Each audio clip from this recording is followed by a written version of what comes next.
রাস্তা দিয়ে একজন জানা দেয়, ও মা, তোমার বাবা যুদ্ধ করতে করতে শহীদ হয়ে গেছে, তুমি কি জানো? আল্লাহর নবীর এই মহিলা সাহাবী জবাব দেয়, আমার বাবার খবর আমি শুনতে চাই না। ও সাহাবীরে, একটাবার বলো না, আমার নবী সরকারে দো আলম রাসূল কুলের শিরোমণি মুহাম্মদ আরবি সরকারে দো আলম কেমন আছে, আমার একটাবার জানাও।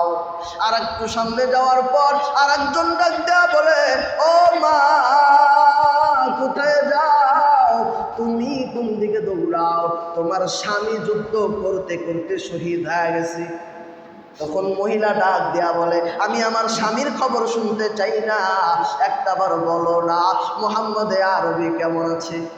আর একটু সামনে যায় আর একজন সাহাবী ডাক দেয়া বলে, ও মা, তুমি শুনছনি তোমার যে আদরের সন্তান মুহাম্মদ আরবির পক্ষ গ্রহণ কইরা যুদ্ধ করতে করতে শহীদ হয়ে গেছে, শুনছনি খবর?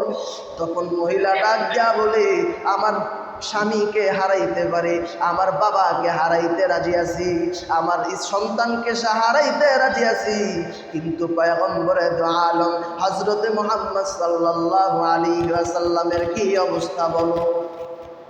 মহিলা দৌড়া দৌড়া যা দেখে আল্লাহর নবী শুয়ে আছে, আল্লাহর নবী সুস্থ আছে। তখন আল্লাহর নবীকে দেখা মনে একটু আনন্দ, আর ডাক দেয়া বলে, ও নবী আমার, আপনার ভালোবাসায় আমি আমার বাবারে হারাইতে পারি, আমি আমার স্বামীরে হারাইতে পারি, সন্তানরে হারাইতে পারি। ও নবী আমার,